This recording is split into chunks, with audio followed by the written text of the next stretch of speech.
This wrestling themed video is in memory of the wrestler known as Kamala.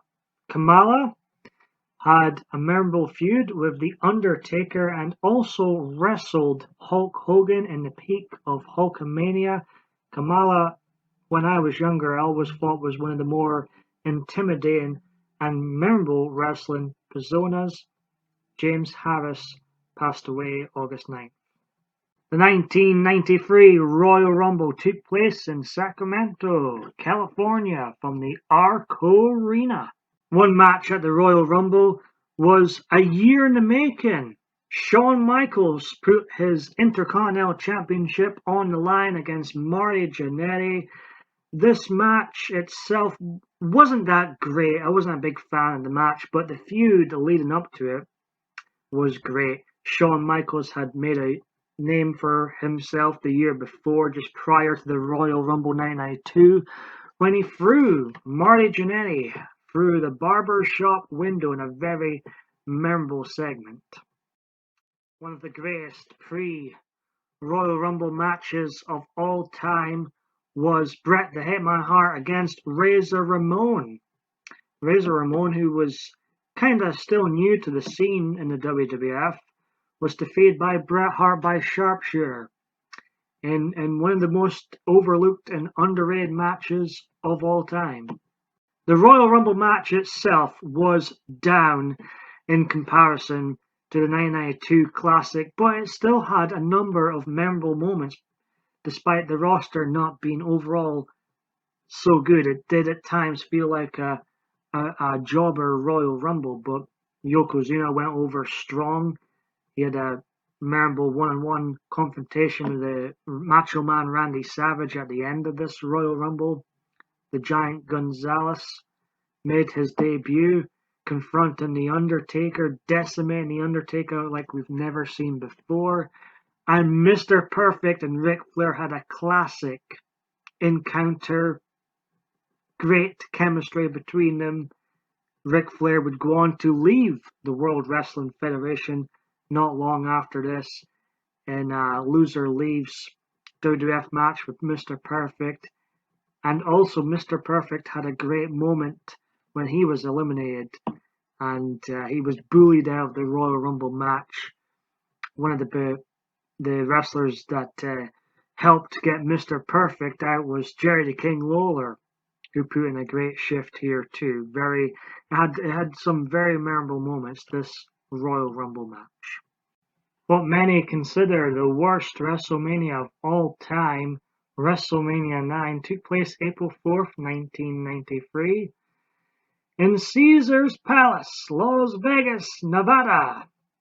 WrestleMania 9 featured the return of Hulk Hogan, his first pay-per-view appearance since WrestleMania 8. He would team up with his good buddy Brutus the Barber Beefcake to take on a team of Money Incorporated, Irwin R. Shyster, and Ted DiBiase for the WWF Tag Team titles in what was a very slow, plodding, ugly type affair. It was one of the worst matches involving the Hulkster. And I'm a Hulk Hogan mark, but this match sucked. In the advertised main event of the evening, Bret the Hitman Hart wrestled Yokozuna for 8 minutes 55 seconds, according to Wikipedia. It was I don't think Bret Hart always says he had a good match for everybody, but I don't think Bret Hart had a good match for Yokozuna in the matches I've seen. This one was probably the best one, but it still wasn't that great. Perhaps they didn't. I'm giving Bret Hart excuses here. Perhaps they didn't get enough time with what was to come. But Bret Hart, he lost the WWF Championship here due to shenanigans outside with Mr. Fuji throwing salt into his eyes, and that was it for the Hitman. Yokozuna picking up his first title, but could only hold on to that title for a few seconds as in came the Hulkster, Hulk Hogan, clothesline, leg drop after Mr. Fuji accidentally threw salt in, or powder, or whatever the hell it was, in Yokozuna's face, and Hogan is the WWF champion for the 5th time in an unadvertised main event. This was the main event. It was 22 seconds long, but this was the last match of WrestleMania 9, so this was technically the main event. Hulk Hogan defeats Yokozuna in 22 seconds and becomes your WWF champion. I loved it as a kid, as I had missed the Hulkster. I had just gone into wrestling in late 1991. Hulk Hogan and the Warrior were two of my favorites. Like everyone, that was everyone's favorites at the young age I was, 3, almost 4 at the time. And when this went down, I loved it. And looking back, it's quite funny. It's pretty damn funny. Is this one of the worst WrestleManias of all time? And saying that, yes, it was. And a lot of people point the finger to Hogan. I say, no, I think without Hogan, this would have been an even worse show. I'm sorry, but your Bret Hart marks, and I'm a huge Bret Hart fan too, but he couldn't pull out a good match for Yokozuna. And the main event wasn't all that appealing to me. Like the thought of Bret Hart submitting Yokozuna in a sharpshooter again, like he pretty much did every other opponent. It really wasn't that appealing to me. So I was glad and I was happy at the time to see Hulk Hogan back in the WWF and back as WWF champion. The first ever King of the Ring took place on June 13th in Ohio. The King of the Ring gimmick was a tournament to crown the King of the Ring at the first annual pay-per-view event. The quarter-final matches, semi-final matches, and the final all took place on this specific card. The greatest match of the night was the semi-final match, a rematch from SummerSlam 91 between Bret Hart and Mr. Perfect. This was I would say, I'm just going to say it like it is, this was even better than their SummerSlam 91 match. Now, SummerSlam 91, the moment with Bret Hart becoming the Intercontinental Champion, was more of a moment, but this match, I think, overall surpassed their SummerSlam 91 match. The King of the Ring marked the last WWF pay-per-view appearance for Hulk Hogan until No Way Out 2002, so a very long time, almost 9 years. He would drop the WWF title here to Yokozuna. Then to bury Hogan even further, Yokozuna proceeded to give several bonsai drops, his finishing move, to Hogan. And this would be the last television image we'd have of Hogan in the WWF, as I say, for nearly 9 years. Bret the Hitman Hart became the first pay-per-view King of the Ring winner by defeating Bam Bam Bigelow in the finals. Bret Hart had wrestled Razor Ramon in the quarterfinal at the start of this show in a decent match. Every match Bret Hart had on this show, he was without doubt the MVP of this show and will be my number one in my wee rankings. But Bret Hart had a solid to solid matches throughout the entire night. SummerSlam 1993 took place August 30th at the Palace of Auburn Hills. In what should have been an excellent matchup, Shawn Michaels taking on Mr. Perfect here for the Intercontinental Championship became one of the least memorable matches ever in what should have been an instant classic. It wasn't.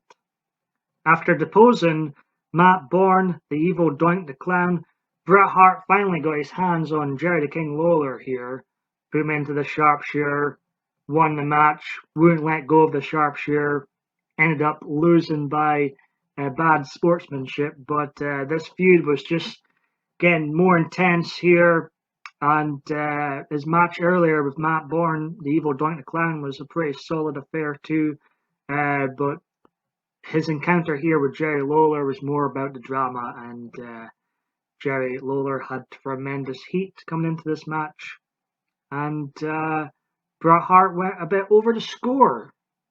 The main event for SummerSlam 1993 was Lex Luger taking on Yokozuna. They were pushing Lex Luger as the next Hulk Hogan. It didn't work. I didn't like it as a kid, and looking back at it now, don't like it so much either. Yokozuna, for me, wasn't much of a draw. They didn't, after the Royal Rumble and seeing him, Bret Hart get the better of him, Hogan beating him in 22 seconds, his draw, his appeal was diminishing by the second for me, and Lex Luger wasn't the next Hulk Hogan. The 7th annual Survivor Series took place on November 24th in the Boston Garden. At this Survivor Series, it featured mostly traditional Survivor Series matchups once again, including the Hart family, which consisted of Bret Hart, Bruce Hart, Keith Hart, and Owen Hart. They took on a team of Shawn Michaels and his Knights, which featured masked wrestlers. I think one of them was Greg the Hammer Valentine, but I could be wrong and I'm too lazy to find out. I couldn't care less, to be honest, because it was so long ago. This was probably the best Survivor Series match of the night. Some great in-ring work here from Owen Hart, Shawn Michaels, Bret Hart, of course, all pretty much delivered. In a non-Survivor Series match, in a non-WWF match, the Heavily Buddies, Jimmy Del Rey and Tom Pritchard with Jim Cornette took on the Rock and Roll Express for the Smoky Mountain Wrestling Tag Team Championship that no one in the crowd cared about, and I think the only person that had much of an interest in this match was Jim Cornette. The main event of Survivor Series 1993 was a traditional 4-on-4 Survivor Series match that featured the team known as the All-Americans, led by Lex Luger, which consisted of the Steiner Brothers and The Undertaker, who felt quite misplaced in this team. Not The Undertaker's finest hour. They took on the team known as the Foreign Fanatics, which consisted of WWF champion Yokozuna, who was the leader, Ludwig Borga, Crush, and Quebecer Jacques. This was one of the worst Survivor Series cards overall, and this main event match really was forgettable, predictable. It's one of those events where you feel like, why am I wasting my life watching this? So in the first year that featured the original 5 annual pay-per-views, which consisted of WrestleMania, SummerSlam, Survivor Series, Royal Rumble, King of the Ring, added to the mix. My rankings look like this. For the 3rd year in a row, Survivor Series is at the bottom. It's a bit generous, me giving it a 5 out of 10. Probably should have given it a 4 out of 10. Speaking of being generous, WrestleMania 9, one of the worst WrestleManias ever. 5 out of 10, very generous there too. In 3rd place, SummerSlam with a 6 out of 10. 2nd place, the Royal Rumble, 7 out of 10. Mainly thanks to the awesome Bret Hart Razor Ramon matchup. And in 1st place, one of the greatest pay-per-views of all time, in my opinion, the 993 King of the Ring.